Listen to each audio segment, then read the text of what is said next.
मांगो सोनिया गांधी आदिवासियों से, माफी मांगो औरतों से, माफी मांगो, शर्म करो, माफी मांगो सोनिया गांधी। जी हाँ, ये तेवर तो आक्रामक थे, लेकिन अगर भाव अपमान करने का हो तो माफी मांगो सोनिया गांधी आदिवासियों से, माफी मांगो औरतों से। ये हम नहीं कह रहे, लेकिन चर्चा है कि इस एक वाकये ने अमेठी में स्मृति ईरानी की हार का प्लॉट तैयार कर दिया था। जिस दिन भरी संसद में उस वक्त की बीजेपी सांसद और केंद्रीय मंत्री स्मृति ईरानी ने एक मुद्दे को लेकर यूपीए की पूर्व संयोजक और अपने से उम्र में काफी बड़ी सोनिया गांधी का सीधे नाम लेकर माफी मांगो के नारे लगाए थे, बस उसी दिन उनके बच्चों ने तय कर लिया था कि भरी संसद में मां के अपमान का बदला लेना है। इस घटना के 2 साल बाद स्मृति ईरानी को करारी हार मिली है। वो दिन था 28 जुलाई 2022। संसद का मॉनसून सत्र चल रहा था।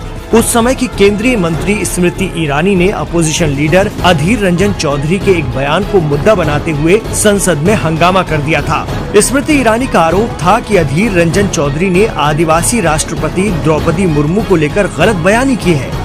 पहले तो वो इस पर सख्त तेवरों के साथ बोली, लेकिन उन्होंने कांग्रेस की सीनियर नेता सोनिया गांधी का नाम लेकर भरी संसद में माफी मांगो के नारे लगवा दिए।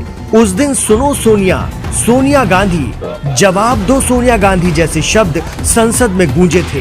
कांग्रेस के खेमे की रिपोर्टिंग करने वाले एक सीनियर पत्रकार के मुताबिक बस उसी दिन सोनिया गांधी के दोनों बच्चों राहुल और प्रियंका ने तय कर लिया था कि भरी सभा में मां के इस अपमान का बदला तो लेना है, और वहीं से अमेठी में स्मृति ईरानी को घेरने की स्क्रिप्ट पर काम शुरू हो गया था।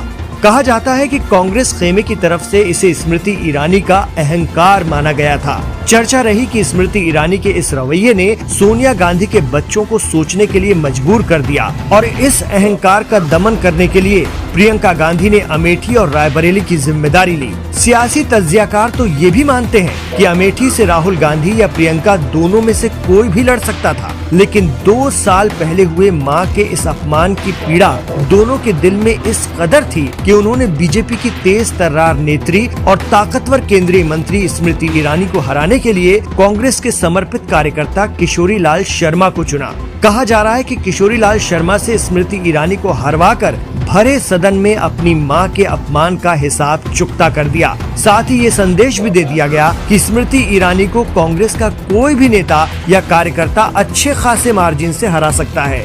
2 साल पहले स्मृति ईरानी का ये वीडियो खूब वायरल हुआ था। कांग्रेस बीट देखने वाले एक सीनियर पत्रकार के मुताबिक चर्चा रही है कि अपनी उम्र से काफी सीनियर कांग्रेस नेता सोनिया गांधी का सीधे नाम लेकर सदन में जिस तरह से स्मृति ईरानी उस वक्त बोल रही थी, ये अमर्यादित भाषा कही गई जो उनके बच्चों को चुभ गई थी। आखिरकार मां की बेहुरमती का बदला अमेठी में सियासी दुर्गत कर ले लिया गया।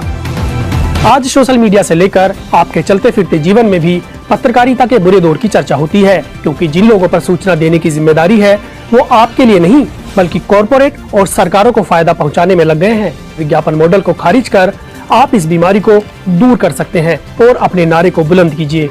मेरे खर्च पर आजाद है खबरें।